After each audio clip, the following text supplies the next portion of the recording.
Good evening, everybody. Sunday, the 20th of March, 2022. How crazy is it? We're nearly April. My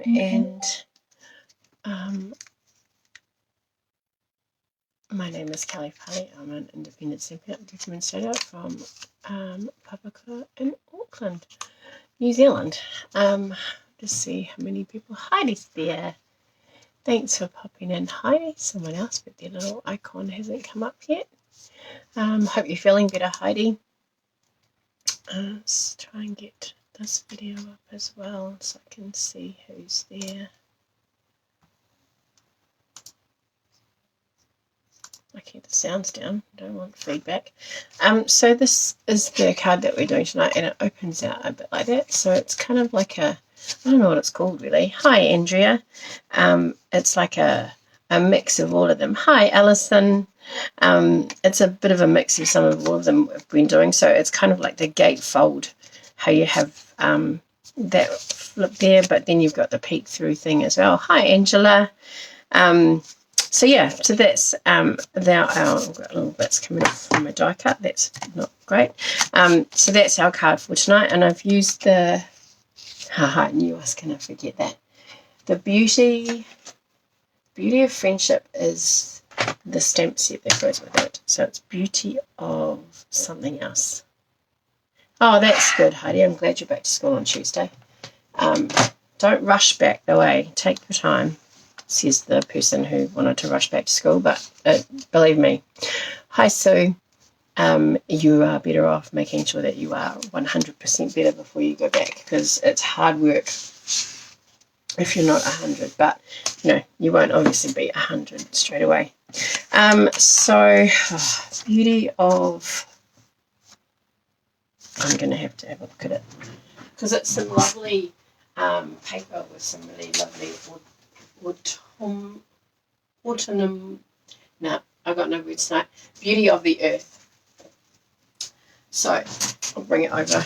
It's one that's in the main catalogue, the annual catalogue. It's got these pieces here. So this is the bottom half of what I used there.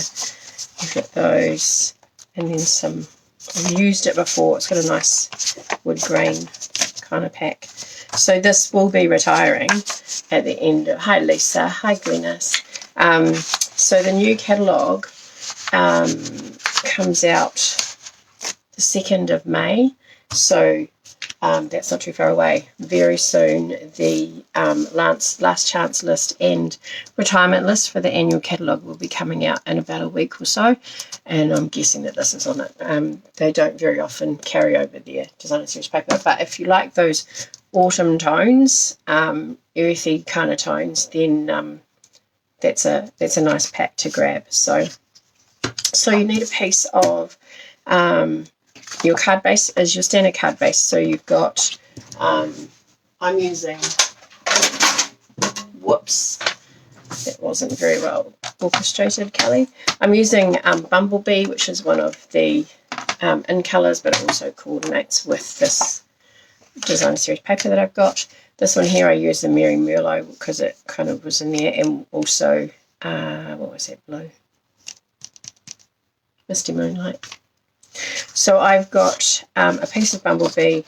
You can score it if you like, but I'm just going to fold. Like if you prefer to have that score scored before you fold it, then feel free. I'm just going to score.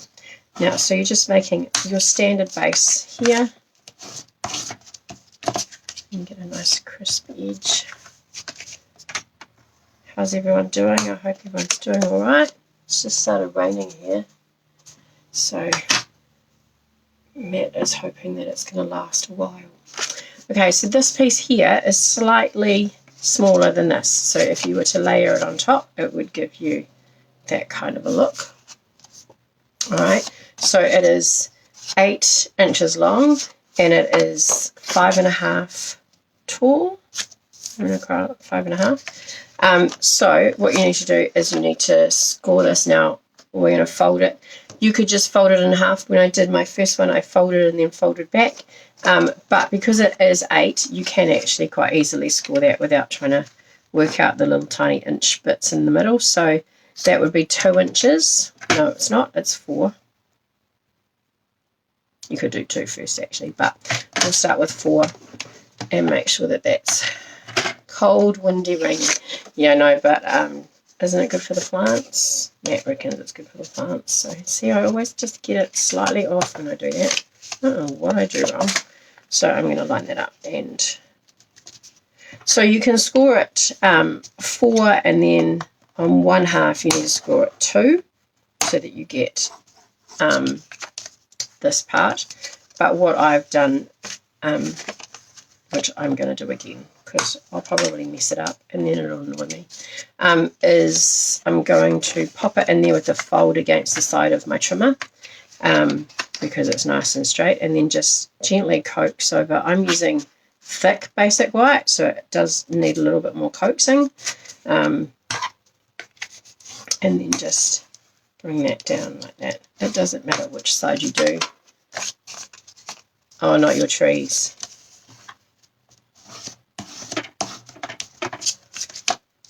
We don't have too many big trees, but the ground's a bit dry, so I think he'd really like some rain for that. Probably not good for his succulents. And so when you've done that, so you can you score it like that, you're actually going to flip it this way and it's going to go the reverse way. So it's going to sit inside there. Now when I sorted this, you've got a slight border there and a slight border there. If you'd like a bit more of an edge on this side, you can bring it right over to the center line, or you can trim a little bit off there. So the next part, we need to work out our, and I've done that too. I might just trim that a little bit off. I might have cut that and then change my mind about the measurements.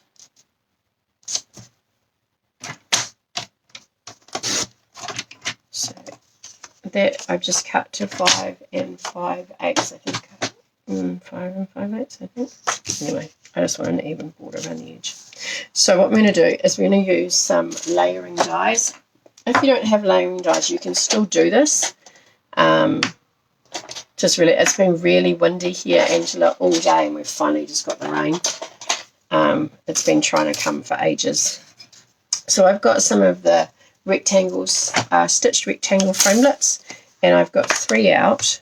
And I've got 3 out for because when I cut this, I wanted a border of the base colour inside it, and then my designer series paper. That's purely optional. You could just you could glue your designer series paper on and then cut them both out at the same size. What you do need to remember though is this piece here is what the burgundy bit here is, the cutout piece. So if you pop your designer series paper on there, be aware that you'll have a little edge of designer series paper there. We're meant to get rain in the Naki. Wait and see. We've had wind for the last 3 days. Oh, that's not very good, Glennis. So I might show you what that looks like. If you don't have framelits, you could mark yourself out a shape and like a rectangle and trim it and cut it on your trimmer. So you could still do it. You just have to kind of, I would use some pencil marks and measure in so that you can kind of see where you're measuring from. It's kind of about, that's kind of about 1 inch and maybe 3/4 of an inch there. So what I'm going to do is I've used the, oops, oh my god, they're loud up there. I've got the second, third and fourth. And what I might do is I might just actually use those 2 this time, and that'll give you, so this one here was my designer series paper one, the bigger one, and then I used the smaller one to cut out on the paper, and then this one here that I put back was my insert here. So what I'm going to do this time is I'm actually just going to use, is that magnetic? It is too. I'm going to use this and I'm going to cut out the designer series paper so I don't have the border, just so that you can see what that looks like. And then I only need one more piece, which is going to be on my front piece here. So I'm going to glue this down and make sure the glue all around. Now, if you're gluing it down and cutting it but don't want your designer series paper on your cutout piece, don't glue in the middle where your piece is going to go. It can go that way. So I'm just going to pop that on there like that. I'm just going to grab the cut and emboss machine. I'm just going to lift you up so you don't get lost under there. And I just noticed that that is magnetic, so I'll put that there so it doesn't get lost.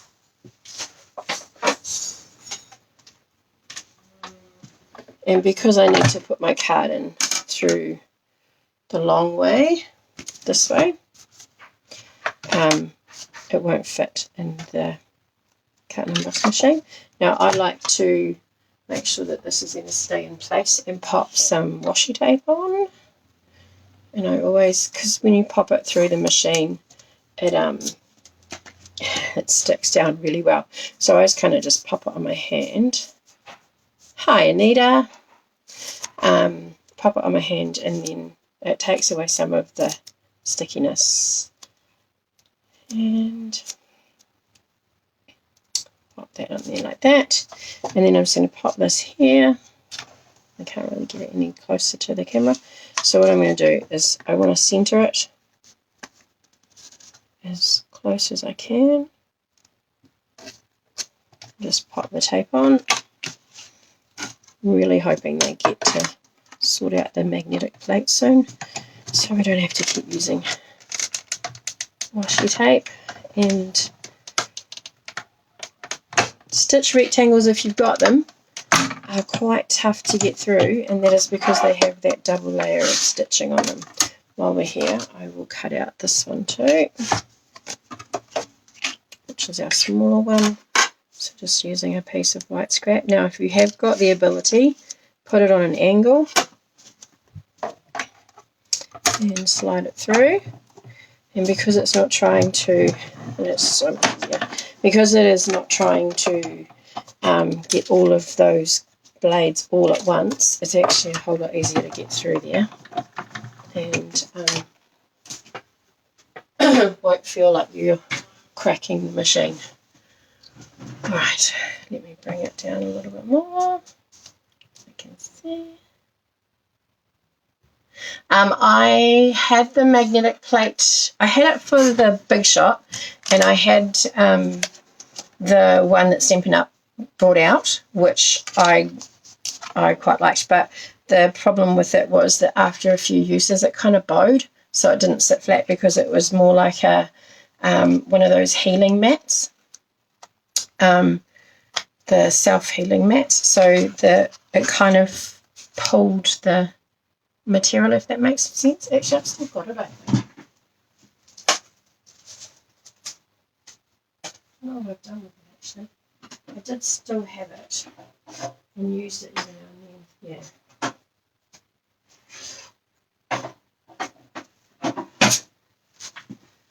So this was the magnetic platform that we had, which is only about that thick. So it's the thickness of a normal cutting plate, but I don't know how well you can see that, but you can see it's kind of bowed.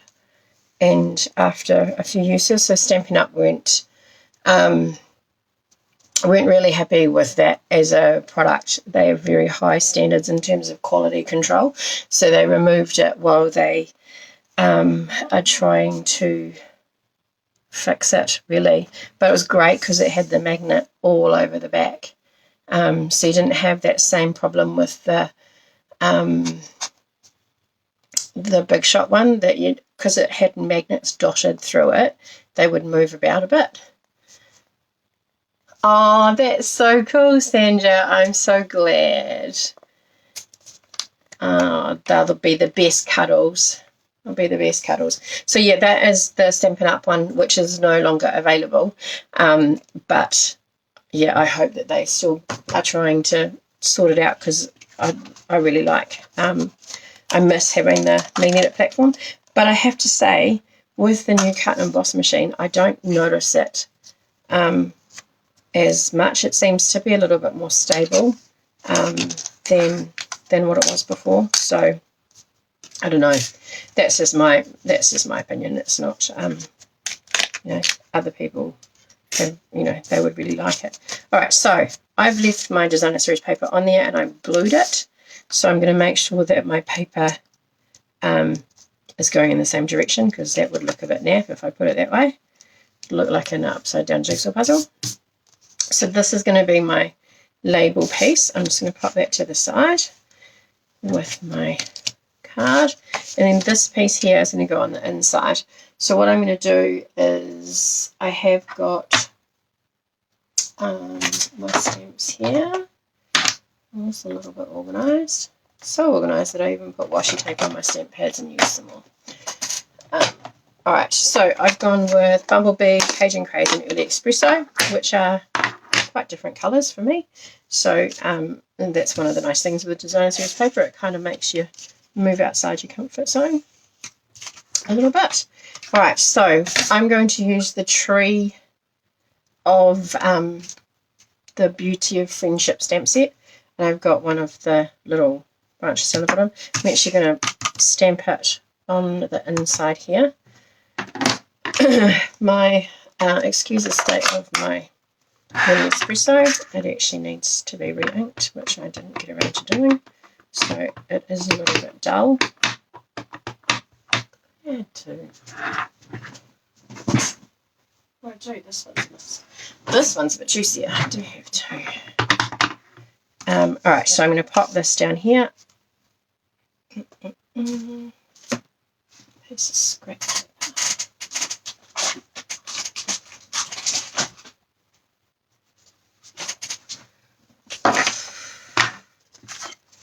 Okay, so remembering that we're actually folding this to open the opposite way.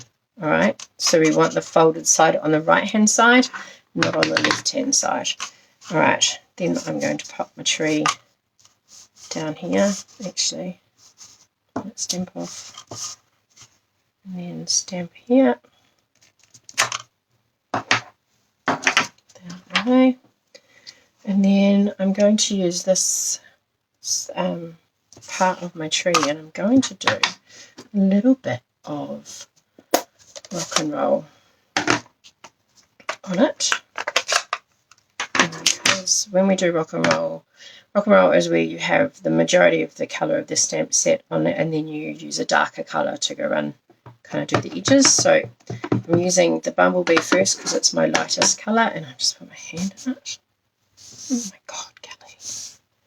Okay, and then just I don't know how well you're going to see this, but just very gently roll your stamp around the edge like that. I've got it on the block more than I've got it on the stamp.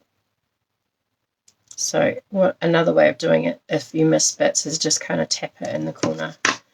Now, I don't know how well you can see that because I've been lifting it, but so you can just kind of tap it on the sides. And then what I did is I just kind of got some bits and dotted it through the edge. Purely optional. Don't feel like you have to do that, but I just wanted to bring in a different colour. And I'm also going to do that on the front. So I'm just going to stamp. One of the great things with photopolymer is that you can see through it before you stamp it. So I'm just going to get a nice even pressure, and there we go. Not very well lined up on that one, but that's okay. It's not the end of the world. And we're just going to put this here.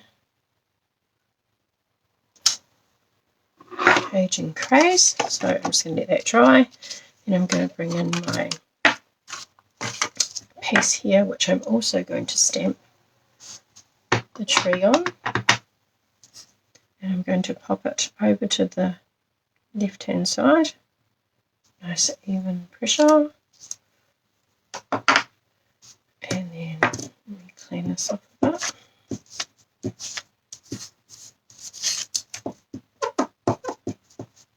Thanks, Lisa. Yeah, rock and roll. It's great when you've got similar toning, like two blues or two reds or something like that, but it is really effective. And I just kind of thought it works really well with the paper too, because it's got all those kind of bits in it. You just have to be careful that you don't get it all over the place or all over you. I've probably put a bit much Cajun craze on that, but never mind.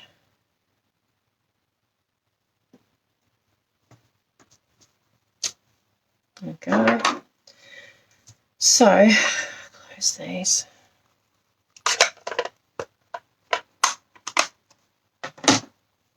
Yeah, it's a cool one, isn't it, Glennis, to do? Like, it's one that it's quite an easy one that we forget about actually, but really effective to get, especially if you don't have stamp sets that have the different layers. It kind of helps you get that too, a couple of layers of colour on your card.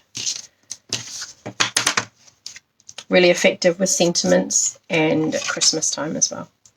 Okay, so I'm going to glue this on now that it's had a bit of time to dry.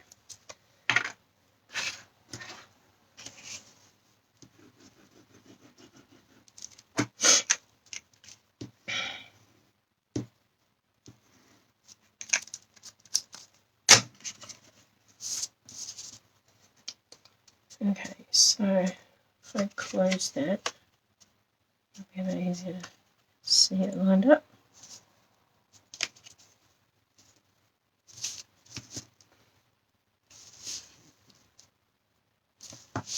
Yeah, that I could imagine that would be really effective actually, Venus. It's got some ink on the top of my card. Okay, so I'll just press that down a little bit harder without marking it too much. So once you've done that, when you've put your card through the die cut machine, Stampin machine, it actually flattens out your score marks a little bit because of the pressure that when it goes through. So then we've got this piece here. I'm going to put these two pieces. Oh, I forgot to stamp my little greeting at the front. Let's use some bumblebee. This little hello is from this stamp set, Beauty of Friendship. So I'm just going to pop a little hello there.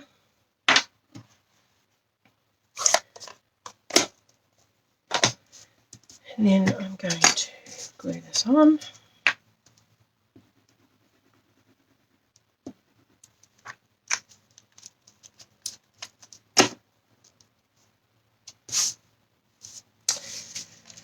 Now check. Nope, it's the wrong thing. That's why you need to check if you're using the DSP on that centre bit. So I'm just going to pop that on there like that.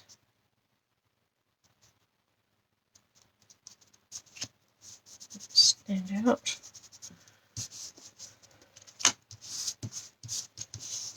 Okay, so then what's going to happen is you close your card up, you make sure your centre piece, your insert piece is folded back so that you, when you close it, you can see half of your piece inside, and this is going to go on here.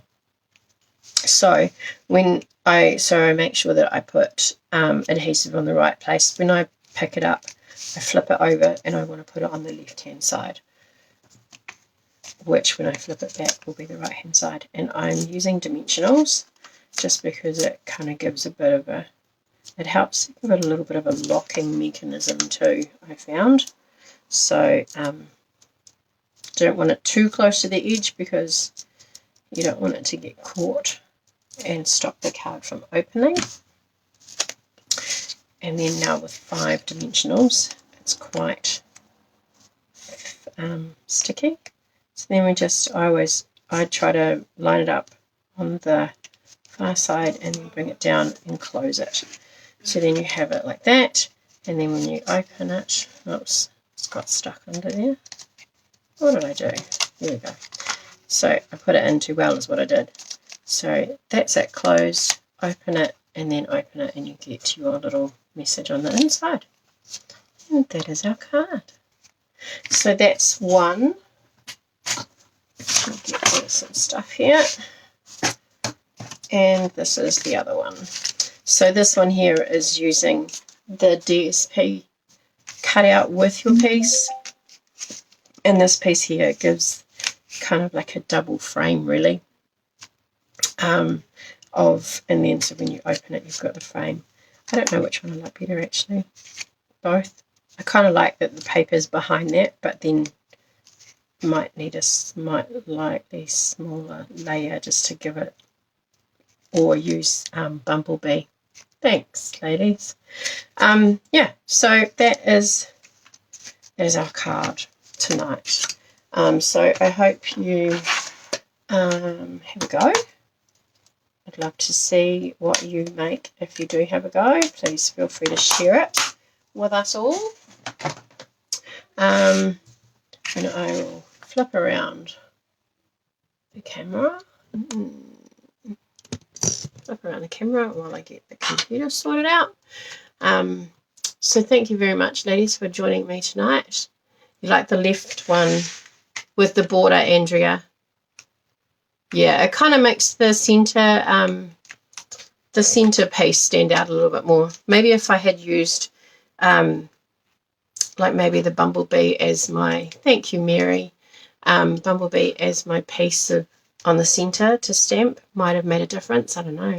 It's hard to know, really, isn't it? But I'm sure you guys are going to come up with some amazing colors. Now, it doesn't have to be rectangles either. You can do whatever shape you like, but you kind of need that layering, nesting kind of shape. And again, if you don't have the dies, it doesn't mean you can't do it. You just have to measure it out a little bit more with and cut it with your trimmer. Or if you've got some punches, some big punches, you could use a big punch for that. You just have a smaller piece. Yeah, it's hard because the paper is not as busy as well, so I don't know, and I like those colours a bit more. So, well, the left one is very popular. So thanks, ladies. Yeah. All right, I'm going to flip you around. We've got 2, 4, 6 in the draw tonight, and I will get those prizes out to the ladies from last week as well. With this one, who knows, it may be going to the same person. So let me just wiggle that around a little bit. Thanks, Glennis. Okay, here we go, ladies. Good luck. Right colours by, but with a trim, yeah. Alrighty, how we going? Angela again. Congratulations, Angela. If you want to have a look at that, those pictures that I sent you, and then send me a message with your second choice for your second prize, I will put them both together and send them off to you in the next few days. Alrighty. Yeah, so congratulations, Angela. Thank you for joining in with making the cards last week. Thank you for joining me tonight to make the card. I think I've put that one on crooked. The left one's a bit crooked, but never mind. Not going to look at it. It's a handmade card, and it's not going to be perfect. So, ladies, have a lovely week, and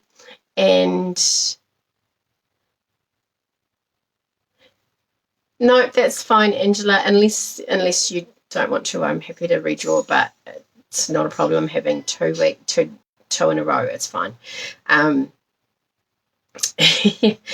Yeah. So thank you very much for. Oh, good. I'm glad. I hope she enjoys them, Lisa. Thanks so much for joining me. I'm going to go and take some photos of these, have my dinner, and then I'll post the cards up there for you to post when you've had a chance to make them, if you have a chance to make them.